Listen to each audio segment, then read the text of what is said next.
નમસ્કાર, સ્વાગત છે તમારું મારી ચેનલ પર એક નવા વિડીયોમાં। આ વર્ષે ક્યારે ઉજવાશે મકર સંક્રાંતિ? કરી લો આ એક ઉપાય, આખું વર્ષ ભરેલી રહેશે તમારી તિજોરી। જ્યોતિષ શાસ્ત્ર અનુસાર મિત્રો, મકર સંક્રાંતિ પર દાન કરવું એ વ્યક્તિ માટે ખૂબ જ પુણ્ય લાવે છે। મિત્રો, આજે આ વિડીયોમાં અમે તમારા વિશે વિશેષ માહિતી લાવ્યા છીએ। એ જાણ્યા પછી કઈ કઈ વસ્તુઓનું દાન કરવાથી મકર સંક્રાંતિ પર ઘણું પુણ્ય મળે છે, તો મિત્રો વિડીયોને અંત સુધી જોવા અને જાણો મકર સંક્રાંતિ પર કઈ વસ્તુઓનું દાન કરવાથી સુખ અને સમૃદ્ધિ વધે છે। મિત્રો, મકર સંક્રાંતિના દિવસે જો તમે આ વસ્તુઓનું દાન કરો છો તો તમે તમારા જીવનમાં ક્યારેય પૈસાની કમી નહીં આવે। મકર સંક્રાંતિના શુભ અવસર પર દેશભરમાં મેળા અને ધાર્મિક કાર્યક્રમોનું આયોજન કરવામાં આવે છે। હરિદ્વાર, પ્રયાગ, કાશી વગેરે જેવા દેશના મુખ્ય તીર્થ સ્થળો પર લોકો સ્નાન કરે છે અને પ્રાર્થના કરે છે। અને આ દિવસે દાનનું વિશેષ મહત્વ પણ છે અને આ દિવસે મકર સંક્રાંતિ તરીકે ઉજવવામાં આવે છે। તો મિત્રો, આ દિવસે સૂર્ય અને ભગવાન વિષ્ણુની સાથે તમામ દેવી દેવતાઓની પૂજા કરવામાં આવે છે અને ઉત્તરાયણના આનંદને ચિહિત કરવા માટે મકર સંક્રાંતિ ઉજવવામાં આવે છે। આ વર્ષે મકર સંક્રાંતિનો તહેવાર 14 જાન્યુઆરીએ ઉજવવામાં આવશે। આ દિવસે સ્નાન અને દાનનું અત્યંત મહત્વ છે। માન્યતા એવી છે કે આ દિવસે શુભ મુહૂર્તમાં દાન કરવાથી પાપોમાંથી મુક્તિ મળી જાય છે અને સૌભાગ્ય પ્રાપ્ત થાય છે। એક ધાર્મિક માન્યતા છે કારણ કે ઉત્તર દિશા દેવતાઓનો વાસ છે અને લોકો દક્ષિણ દિશામાં રહે છે। મકર સંક્રાંતિના દિવસે એટલે કે 14 જાન્યુઆરીએ સૂર્ય ઉત્તરાયણ બને છે, તેથી આ દિવસે ધાર્મિક મહત્વનું ઘણું મહત્વ છે અને આ દિવસે મકરનું દાન આપવાની પણ પ્રથા છે। સંક્રાંતિના દિવસે કરવામાં આવેલું દાન અનેક જન્મોનું સૌભાગ્ય લાવે છે।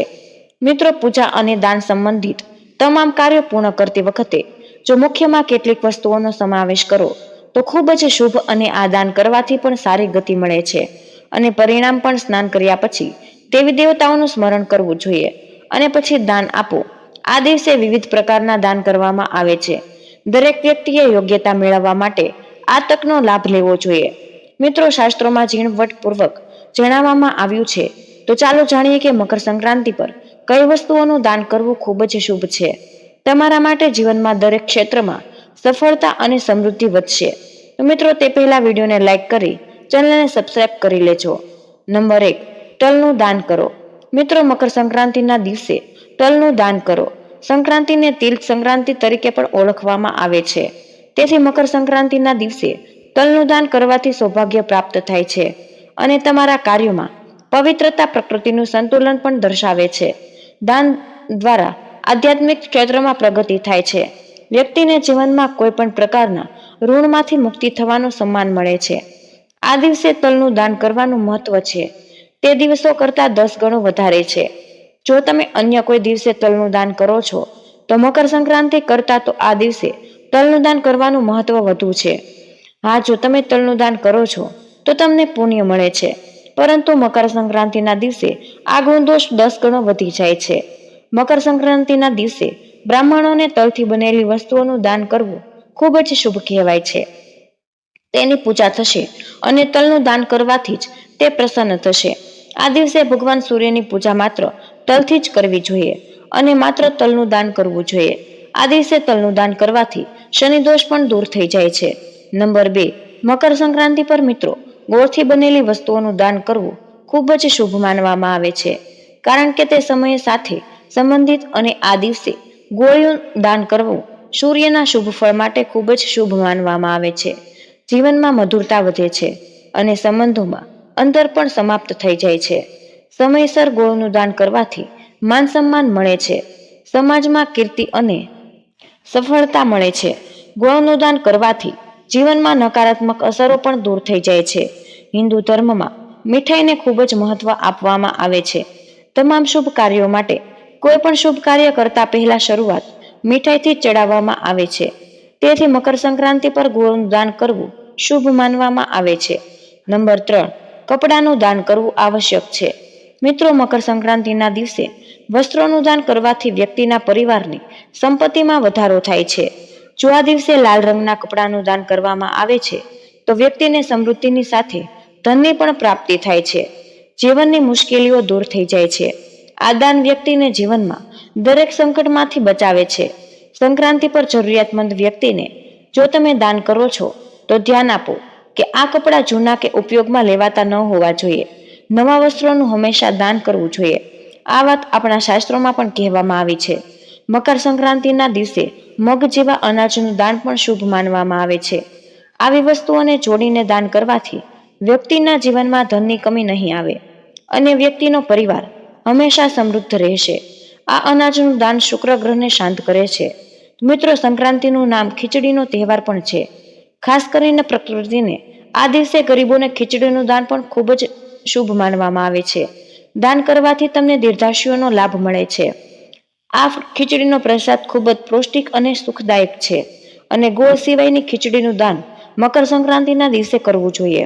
આ દિવસે શનિદેવને પ્રસન્ન કરવા માટે ખીચડીના રૂપમાં ચોખા અને કાળા ચણાની દાળનું દાન કરવામાં આવે છે અને અકૂટ ફળ આપે છે અને તેને અક્ષયદાન કહેવાય છે. આગળ વાત શુદ્ધ છે. દૂધમાંથી બનેલું દેશી ઘી. આ દિવસે ઘીનું દાન કરવાથી કોઈના જીવનમાં કોઈ રોગ કે ખામી રહેતી નથી અને તમામ પ્રકારની સમસ્યાઓ દૂર થાય છે. જો તમે મકર સંક્રાંતિના દિવસે દાન કરો છો તો તે ઉત્તમ માનવામાં આવે છે. દહીંનું દાન કરવાથી તમને તમારા કરિયરમાં પણ તમામ પ્રકારની ભૌતિક સુવિધાઓ મળે છે.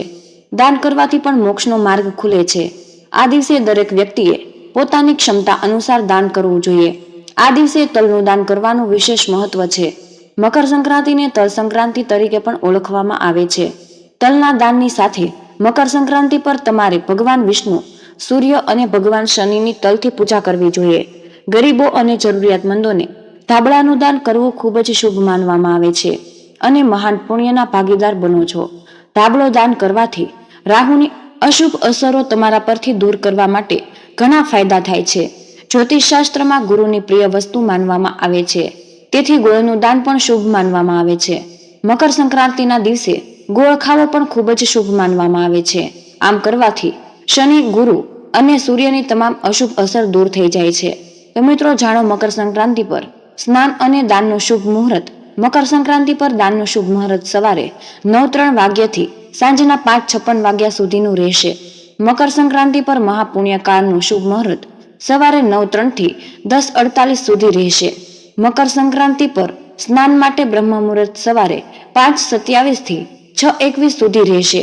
મકર સંક્રાંતિ પર સ્નાન અને દાન માટેના અન્ય શુભ મુહૂર્ત અભિજીત મુહૂર્ત બપોરે 12:09 થી 12:51. હિન્દુ ધર્મમાં મકર સંક્રાંતિનો તહેવાર ખૂબ જ વિશેષ મનાવવામાં આવે છે. આ વખતે મકર સંક્રાંતિનો તહેવાર 14 જાન્યુઆરી મકર સંક્રાંતિ દર વર્ષે પોષ મહિનાની શુક્લ પક્ષની દ્વાદશીએ ઉજવવામાં આવે છે, જ્યારે સૂર્યદેવ મકર રાશિમાં પ્રવેશ કરે છે. મકર સંક્રાંતિ પર પર્વ સ્નાન દાન માટે વિશેષ મહત્વ ધરાવે છે. દર વર્ષે 14 જાન્યુઆરીએ મકર સંક્રાંતિ ઉજવવામાં આવે છે. આ વર્ષે 14 જાન્યુઆરી 2025ના રોજ જ આ પર્વ ઉજવવામાં આવશે. મકર સંક્રાંતિ પર ભગવાન સૂર્યની વિશેષ પૂજા કરવામાં આવે છે.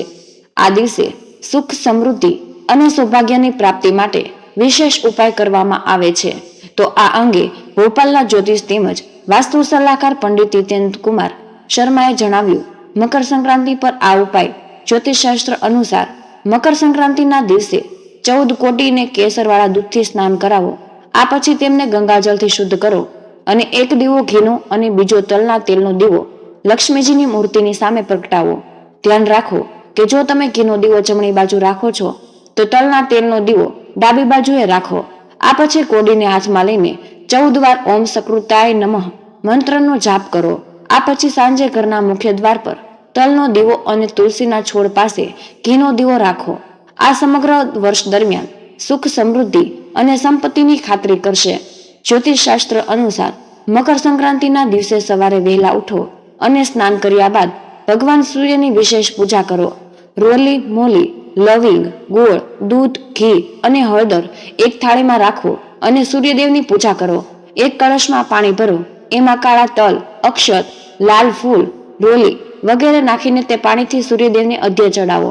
સૂર્ય મંત્રનો જાપ કરતી વખતે સૂર્ય ભગવાનને નમસ્કાર કરો અને સુખ અને સમૃદ્ધિ માટે પ્રાર્થના કરો. તો મિત્રો, આ ખૂબ જ મહત્વપૂર્ણ માહિતી છે અને કમેન્ટ બોક્સમાં જય શ્રી કૃષ્ણ અવશ્ય લખી દેજો. તમને વિનંતી છે કે હજુ સુધી વિડીયોને લાઇક ન કર્યો હોય તો વિડીયોને લાઇક કરી ચેનલને સબસ્ક્રાઇબ જરૂર કરજો, જય શ્રી કૃષ્ણ. રાધે રાધે. ધન્યવાદ. વિડીયોને અંત સુધી જોવા બદલ તમારો ખૂબ ખૂબ આભાર. મકર સંક્રાંતિની ખૂબ સારી બધાઈ.